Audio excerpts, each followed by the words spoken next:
तो जब 65 से ज्यादा देश मुसलमानों के हो सकते, 95 से ज्यादा देश ईसाइयों के हो सकते, एक देश बौद्धों का हो सकता, और भारत का बंटवारा ही मजहब के नाम पर 1947 में हो गया, तो बचे हुआ भाग हिंदू राष्ट्र क्यों ना हो?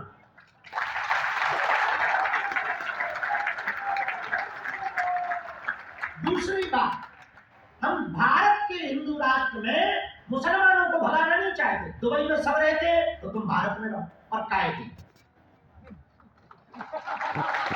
कोई बुराई नहीं। यदि हम मुसलमानों के विरोधी होते तो अब्दुल कलाम को सलूट न करते, रहीम रसखानी के दोहे ना।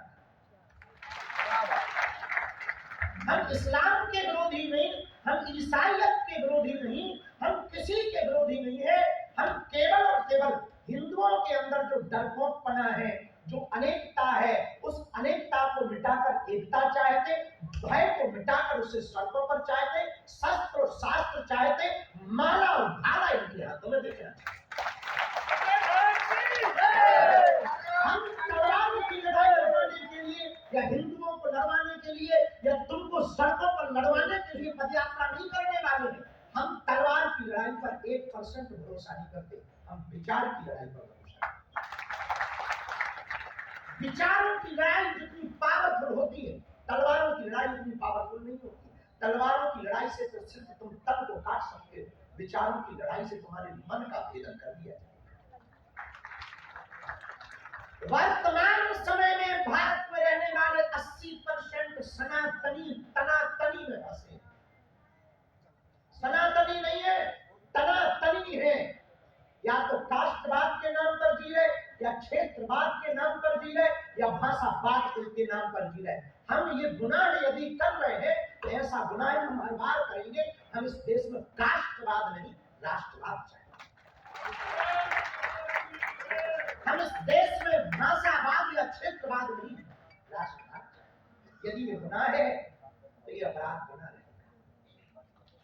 जब तक काम उसी के निमित्त भैया, और तो हमारा कोई सहयोगी है, वो तो इनके जैसे कुछ 2-4 लोग मिल जाते हैं, हमारी बात बन जाती है, वरना आप तक हमारी पहुंच नहीं हो पाती। कैसे बैठ पाते? ये हमारे लिए तो बहुत बड़ा दिन है कि आप लोग हमको एक जगह में 7 लोग मिल गए। हमारा ना तो कोई मीडिया मैनेजमेंट है, वो तो जो भी त्यागी जी कर देते हैं, इनके कारण हो जाता है। इंटरव्यू वाले बुला देते हैं, हमें मिलने में बोलने का मौका मिल जाता है। बाकी ये आपसे हम निवेदन करने आए हैं, हाथ जोड़कर। आपकी फिर अपनी भावना है, आपके अपने निजी विचार हैं, आप अपने विचार से जीना, कोई छेड़खानी अपने विचारों से मत करना। हम सिर्फ ये निवेदन करने आए हैं कि यदि ये पदयात्रा विफल हो जाएगी, यदि ये दास विफल हो जाएगा, तो आने वाली सदियों में कोई भी हिंदू अपने घर से बाहर निकलने की क्षमता पैदा न कर।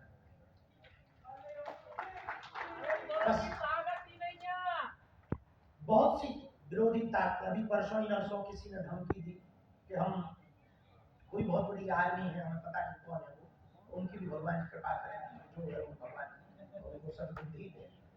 उन्होंने कहा हम सुप्रीम कोर्ट जाएंगे, पदयात्रा नहीं होगा। कोई बात, भगवान की उनकी इच्छा है, जो भगवान ने लिखा होगा सुन, ईश्वर की इच्छा है। सुनो, पुराना मानो, कभी भारत यदि तो ऐसा होना नहीं है, यदि धोखे से भारत लुटाना, धोखे से भारत गुलाम हुआ ना, तुम्हारे बच्चे तुमसे जरूर पूछेंगे जब भारत लुट रहा था तब तुम क्या कर।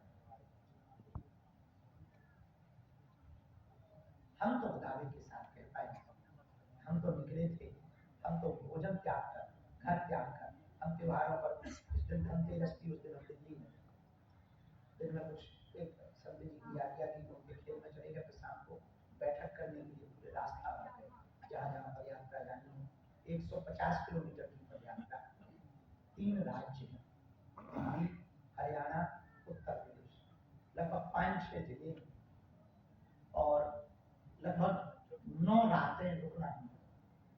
9 रातों के टेंट लगवाना, गद्दा की व्यवस्था करवाना, नहाने की व्यवस्था करवाना, कंबल की व्यवस्था